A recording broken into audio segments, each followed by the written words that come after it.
السلام علیکم ورحمۃ اللہ وبرکاتہ۔ میرے محترم دوستوں، بھائیوں، بہنوں اور بیٹیوں، آج میں آپ کی خدمت میں علامہ اقبال صاحب کی کتاب بانگ درا سے ان کا وہ کلام پیش کرنا چاہتا ہوں جو کہ انہوں نے ترانہ ملی کے نام سے لکھا ہے۔ آئیے پہلے کلام سنتے ہیں اور اس کے بعد اس کی تشریح۔ علامہ صاحب فرماتے ہیں کہ چین و عرب ہمارا، ہندوستاں ہمارا، مسلم ہے ہم، وطن ہے سارا جہاں ہمارا، توحید کی امانت سینوں میں ہے ہمارے، آسان نہیں مٹانا نام و نشاں ہمارا، دنیا کے بت کدوں میں پہلا وہ گر خدا کا، ہم اس کے پاس باں ہیں وہ پاس باں ہمارا، تیغوں کے سائے میں ہم پل کر جواں ہوئے ہم، خنجر ہلال کا ہے قومی نشاں ہمارا، مغرب کی وادیوں میں گونجی آذاں ہماری، تمتا نتا کسی سے سیلے رواں ہمارا، باطل سے دبنے والے اے آسمان نہیں ہم، سو بار کر چکا ہے تو امتحان ہمارا، اے گلستان اندلس وہ دن ہے یاد تجھ کو، تھا تیری ڈالیوں پر جب آشیاں ہمارا، اے موج دجلہ تو بھی پہچانتی ہے ہم کو، اب تک ہے تیرا دریا افسانہ خواں ہمارا، اے ارض پاک تیری حرمت پہ کٹ مرے ہم، ہے خون تیری رگوں میں اب تک رواں ہمارا، سالار کارواں ہے میر حجاز اپنا، اس نام سے ہے باقی آرام جاں ہمارا، اقبال کا ترانہ بانگ درا ہے گویا، ہوتا ہے جاد پیما پھر کھارواں ہمارا۔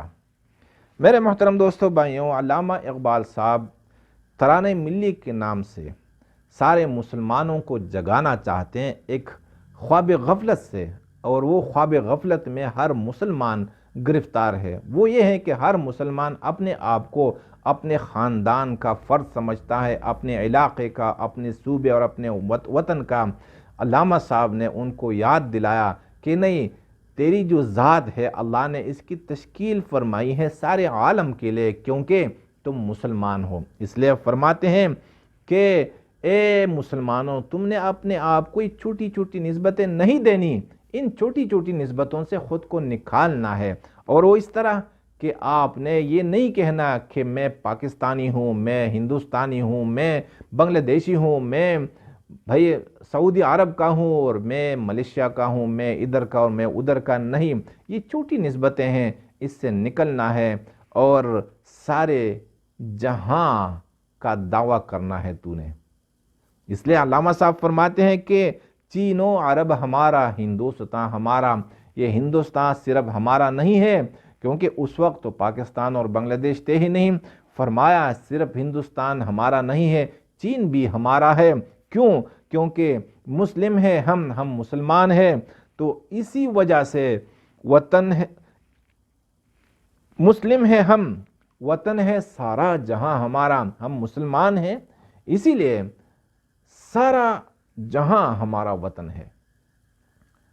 ہم کسی علاقے، کسی صوبے، کسی وطن کے نہیں ہیں، ہم سارے جہاں کے لیے ہیں، کیونکہ ہمارے نبی کو اللہ سبحانہ و تعالیٰ نے بھیجا ہے کہ اے نبی اعلان کیجئے گا کہ میں انی رسول اللہ الیکم جمیعا، مجھے نبی بنایا گیا ہے، مجھے نبی بھیجا گیا ہے سارے انسانوں کے لیے۔ قیامت تک جب ہمارے نبی کی تشکیل وہ قیامت تک کے لیے اور سارے عالم کے لیے ہیں، تو کیا ہم علاقوں تک محدود رہیں گے؟ کیا ہم وطن تک محدود رہیں گے؟ جس نے بھی اپنی نسبت کو محدود کیا، اس نے امت کو ذبح کر دیا، کیونکہ ہم مسلمان ہیں، مسلم ہیں ہم، وطن ہے سارا جہاں ہمارا۔ ایک مسلمان ہونے کی حیثیت سے سارا عالم میرا ہے، سارا جہاں میرا ہے، پوری دنیا ہماری ہے۔ توحید کی امانت سینوں میں ہے ہمارے، آسان نہیں مٹھانا نام و نشاں ہمارا۔ اب ہم نے کیوں اپنے آپ کو سارے عالم کے لیے سمجھا ہے؟ کیونکہ اللہ نے ہمارے نبی کی جو تشکیل فرمائی تھی وہ اسی لیے کہ سارے انسانوں کو میری طرف بلا دیجیے گا، اور پھر اللہ کے نبی صلی اللہ علیہ وسلم چلے گئے، تو انا و من اتبعنی کے زمرے میں یہ امت آتی ہے کہ اب امت کا جو وجود ہے یہ سارے عالم کے لیے ہے۔ لیکن اس لیے نہیں ہے کہ بھئی ہم اپنی معیشت کو مضبوط کرنے کے لیے سارے دنیا کے وسائل کو لوٹ لیں، سارے اقوام جتنی بھی اقوام ہیں یہ ہماری غلام بن جائے، ہم ان کے آقا بن جائیں، ایسی کوئی بات نہیں، بلکہ جو امانت ہمارے سینوں میں ہے وہ ہے توحید کی، اور اس کو ادا کرنا ہے، اس امانت کو، اس لیے سارے عالم میں جانا ہے اور ایک ایک انسان تک توحید کی امانت پہنچانی ہے، یہ ہماری ذمہ داری ہے۔ اب آسان نہیں مٹانا نام و نشاں ہمارا، جب ہم پوری دنیا میں جائیں گے تو ضروری ہے کہ لوگ ہمارے مقابلے پر اتر آئیں گے، ہمارا مقابلہ ان کے ساتھ ہوگا۔ اب مقابلوں میں کیا ہوتا ہے، فتح اور شکست یہ ہوتی رہتی ہیں، اگر ہمیں شکست ہو جائے تو پھر نہیں، علامہ صاحب نے ہمیں بلا خوف کر دیا کہ نہیں، جب تمہارے سینوں میں توحید کی امانت ہے اور اس امانت کو ادا کرنے کے لیے تم پوری دنیا میں جاؤ گے تو کیا ہوگا کہ تمہارا مٹھانا اور تمہارا جو نام و نشان ہے اس کا مٹھانا بھی یہ مشکل ہے، آسان نہیں ہے، مشکل نہیں بلکہ ناممکن ہے۔ دنیا کی کوئی طاقت تمہیں نہیں مٹا سکتی اگر تمہارے سینوں میں توحید کی امانت ہو اور اسی امانت کی ادائیگی کے لیے دنیا میں جاؤ گے۔ یہ نہیں کہ تمہارے سینوں میں دنیا کی محبت ہے اور دنیا کی محبت کے سلسلے میں پوری دنیا میں جا رہے ہو تو اس وقت اس صورت میں اللہ کی مدد تمہارے ساتھ نہیں ہو سکتی۔ دنیا کی بت کدوں میں پہلا وہ گھر خدا کا، ہم اس کے پاسباں ہیں وہ پاسباں ہمارا۔ دنیا میں سب سے پہلا گھر بنا ہے اللہ کا، جسے کعبہ کہا جاتا ہے، اور یہ زمین پہلی تھی نہیں، یہ سب پانی ہی پانی تھا۔ اللہ نے ایک بلبلے کی شکل میں جو کعبہ ہے اس کو نمودار فرمایا زمین کی شکل میں، اور پھر زمین پھیلتی چلی گئی۔ میرے محترم دوستو بھائیوں، کچھ یعنی کافی عرصہ اس کعبہ میں بھی بت کھڑے کیے گئے تھے، تو اب دنیا کے جتنے بھی گھر ہیں وہ اللہ کا جو سب سے پہلے گھر تھا، دنیا کے بت کدوں میں پہلا وہ گھر خدا کا جو اللہ کا سب سے پہلے گھر تھا۔ اللہ گھر کے محتاج نہیں ہے، اللہ لامکاں ہے، لیکن اللہ نے جس گھر کو سب سے پہلے اپنی نسبت عطا فرمائی تھی وہ ہے کعبہ، مکہ نہیں، کعبہ، بیت اللہ۔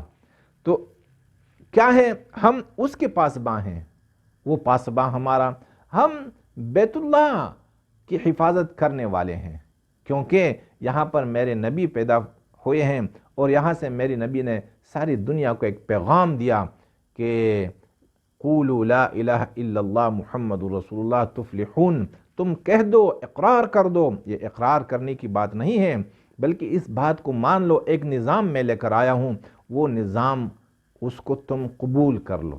وہ نظام کیا ہے کہ غلاموں کو غلامی سے چھڑانا، مظلوم کو ظالم سے چھڑانا، اور جس کا استحصال کسی بھی صورت میں ہو رہا ہو اس کو استحصال سے بچانا، ہر کسی کو اس کی حقوق اس کی دہلیز پر دے دینا، یہ ہے ایک نظام۔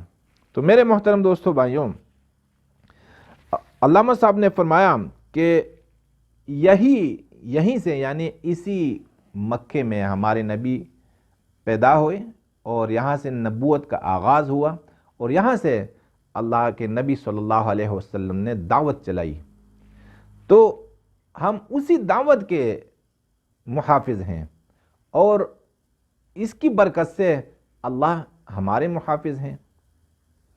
جب اللہ ہمارے محافظ ہیں تو ہمیں کون نقصان پہنچا سکے گا؟ لیکن آپ کو یہ بتایا گیا ہے کہ دل کے اندر دنیا کی محبت نہیں ہو، توحید کی امانت ہو، اللہ کی محبت ہو۔ تیغوں کے سائے میں ہم پل کر جواں ہوئے ہیں، خنجر ہلال کا ہے قومی نشاں ہمارا۔ اور علامہ صاحب سارے انسانوں سے مخاطب ہوتے ہیں کہ بھائی حق کے پھیلانے میں ہم کسی سے ڈرتے نہیں ہیں، کیونکہ ہم تیغ سمجھتے ہیں چھریاں، تلواریں، خنجر، ہم تو ان کے سایوں کے نیچے جوان ہو گئے ہیں، ہمارے لیے لڑنا و مرنا یہ معمولی بات ہے، یہ کوئی حیثیت نہیں رکھتی۔ تو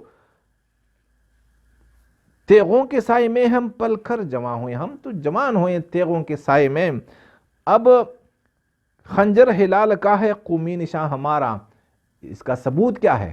ثبوت یہ ہے کہ مسلمانوں کا جو قومی نشان ہے وہ کیا ہے؟ ہلال ہے۔ ہلال یہ خنجر کی طرح ہے یا تلوار کی طرح، یعنی مقصد یہ ہے کہ ہم وہ قوم ہے، ہم وہ امت ہے کہ باطل کے خاتمے کے لیے اور حق کے غلبے کے لیے ہم تلوار سے بھی نہیں ڈرتے۔ اگر کوئی ہم پر خنجر چلائیں، تھوپ چلائے، ہمارے اوپر کوئی چھریاں چلائے، ہم ڈرتے نہیں ہیں۔ مغرب کی وادیوں میں گونجی آذاں ہماری، مغرب کی وادیوں میں گونجی آذاں ہماری، تھمتا نہ تھا کسی سے سیل رواں ہمارا۔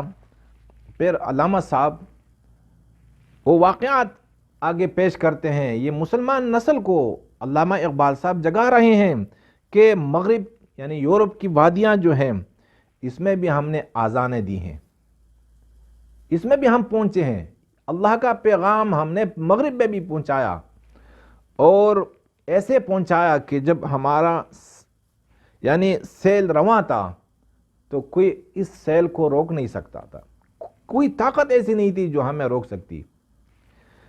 باطل سے دبنے والے اے آسمان نہیں ہم، 100 بار کر چکا ہے تو امتحان ہمارا۔ اور پھر آسمان کو علامہ اقبال صاحب گواہ بناتے ہیں اور فرماتے ہیں کہ اے آسمان، ہم باطل سے دبنے والے نہیں ہیں، اور اس معاملے میں تو نے ایک بار نہیں 100 بار ہماری آزمائش کی ہے، ہماری آزمائش لی ہے، اور ہر آزمائش پر ہم پورے اتر آئے ہیں اللہ کے فضل و کرم سے۔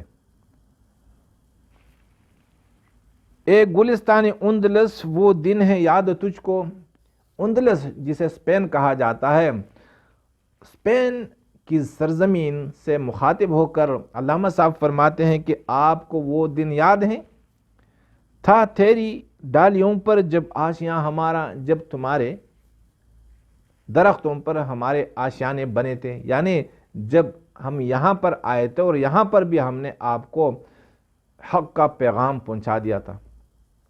ہم وہ لوگ ہیں کہ ہم نے حق کے غلبے کے لیے کسی کی پرواہ نہیں کی اور وطن کو چھوڑا۔ یہ وطن کیا ہے، یہ علاقہ کیا ہے؟ نہیں، سارا جہاں میرا علاقہ ہے، سارا جہاں میرا وطن ہے۔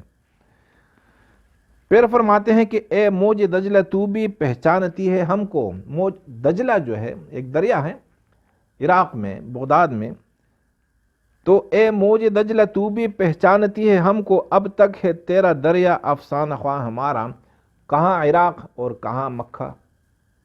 علامہ صاحب فرماتے ہیں کہ اے دجلہ تیری موجیں بھی ہمیں پہچانتی ہیں، کیونکہ اب تک تیرا دریا یہ ہمارا افسانہ خواہ ہے، ہمارے گیت گاتا ہے یہ دریا کہ مسلمان یہاں آیا اور یہاں حق کا پیغام پہنچا کے گیا ہے۔ اے ارض پاک تیری حرمت پہ، اے ارض پاک تیری حرمت پہ کٹ مرے ہیں، اے ارض پاک تیری حرمت پہ کٹ مرے ہیں، ہے خون تیری رگوں میں اب تک رواں ہمارا۔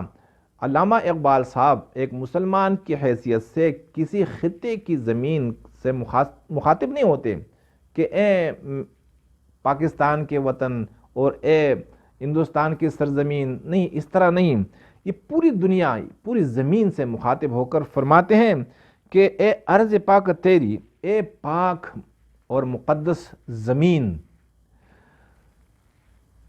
تمہاری حرمت پر ہم کٹ مرے ہیں، اور تیرا جو تقدس ہے ہم نے اسے بحال کیا ہے خون تیری رگوں میں اب تک رواں ہمارا۔ اب جو تیرے اوپر کوئی اللہ کا نام لیتا ہے تو یہ ہماری برکت تھی، ہماری قربانیوں کی برکت تھی کہ اب تک ہمارا خون تیری رگوں میں دوڑ رہا ہے۔ یعنی جہاں جہاں پر بھی لوگ اللہ کو جانتے ہیں، لوگ پیغمبر خدا صلی اللہ علیہ وسلم پر ایمان رکھتے ہیں، تو یہ کیا ہے؟ یہ ان لوگوں کی قربانیوں کا نتیجہ جنہوں نے قربانیاں دی، جو پوری دنیا میں گئے۔ سالار کارواں ہے میر حجاز اپنا، اس نام سے ہے باقی آرام جاں ہمارا۔ علامہ صاحب ایک کارواں کی شکل میں مسلمانوں کو لے کے جانا چاہتے ہیں، اور اس کارواں کے جو امیر ہیں وہ کون ہیں؟ وہ مولانا مودودی صاحب نہیں ہیں، وہ قاسم نانوتوی صاحب نہیں ہیں، وہ رضا بریلوی صاحب نہیں ہیں، وہ کسی پارٹی کا کوئی لیڈر نہیں ہے، بلکہ ہمارا جو کارواں ہے اس کا میر، اس کا رہنما، اس کا رہبر وہ کون ہے؟ حضور پاک صلی اللہ علیہ وسلم، محمد الرسول اللہ، کہ ہمارے قافلے کا جو میر ہیں وہ محمد الرسول اللہ صلی اللہ علیہ وسلم ہیں۔ اس نام سے ہے باقی آرام جاں ہمارا، اسی نام سے ہماری جانوں کا جو آرام ہے یہ باقی ہے، دلوں کو جو سکون ملتا ہے محمد الرسول اللہ صلی اللہ علیہ وسلم کے نام سے ملتا ہے۔ میرے محترم دوستو بھائیوں، یہاں پر جو ہم جماعتوں میں بٹ گئے ہیں اور ہر جماعت کا جو لیڈر ہے، قائد ہے، وہ کہتا ہے کہ بس میں ہی ہوں، اور پھر وہ آیت سناتا ہے کہ بھائی وَاعْتَصِمُوا بِحَبْلِ اللَّهِ جَمِيعًا وَلَا تَفَرَّقُوا۔ یہ جتنی بھی جماعتیں بنی ہیں، وہ مذہبی ہوں یا سیاسی ہوں، یہ مکاتب ہوں یا مدارس ہوں، یہ فرقے ہوں، یہ سب کے سب میرے محترم دوستو بھائیوں یہ گمراہی میں ہے۔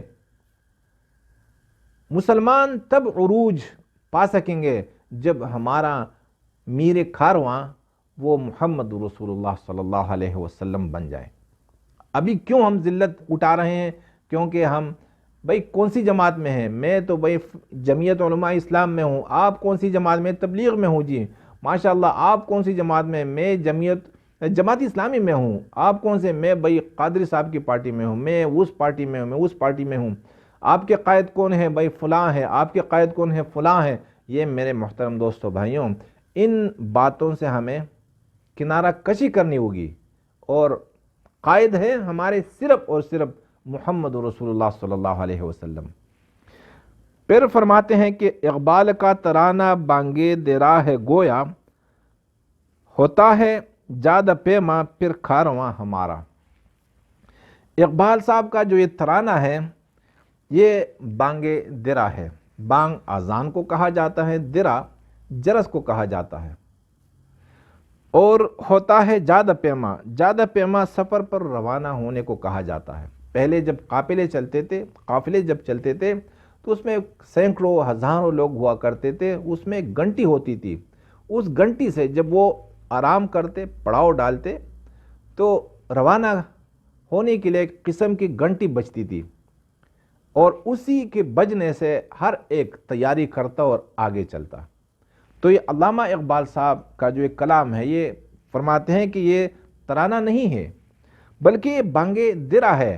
مسلمان ایک قافلے کی صورت میں سو گئے ہیں، لیٹے ہوئے ہیں، اب یہ چل نہیں رہے ہیں، میں ان کو وہ جرس کی گھنٹی سناتا ہوں، وہ گھنٹی بجاتا ہوں کہ بھائی چلیے یہاں سے روانہ ہو جائیں، اور سارے عالم کی نیت باندھ لیجئے، جماعت کی شکل میں نہیں کہ تبلیغی جماعت کی شکل میں، جماعت اسلامی کی شکل میں، جمعیت علماء اسلام کی شکل میں، مسلم لیگ کی شکل میں، اس کی شکل میں، تصوف کی شکل میں، نقش بندی کی شکل میں، اور قادری کی شکل میں نہیں۔ ہر مسلمان نے ایک قافلہ بننا ہے، ایک قافلے کی شکل میں آپ نے آگے جانا ہے، تب کامیابی مل سکے گی۔ تو علامہ صاحب فرماتے ہیں کہ جو میرا ترانہ ہے یہ ترانہ نہیں ہے، یہ بانگ درا ہے، یہ گھنٹی ہے، اور ہوتا ہے جاد پیما پھر کارواں ہمارا۔ اسی گھنٹی کے بجنے سے جو ہمارا قافلہ ہے وہ چل پڑے گا، اللہ کرے میرے محترم دوستو بھائیوں کہ میری تشریح سے اور علامہ صاحب کے کلام سے مسلمان جاگ جائیں اور ہم چھوٹی چھوٹی نسبتوں سے اپنے آپ کو چھڑائیں اور ہم جس کام کے لیے اللہ نے ہمیں بھیجا ہے اسی کام پر ہم اتر آئے اور اسی کام کو ہم انجام دینے والے بن جائے۔ میرے محترم دوستو بھائیوں، اگر آپ کو یہ کلام اور یہ تشریح پسند آئی ہو دوسروں تک بھی پہنچا دیجیے گا۔ جزاکم اللہ۔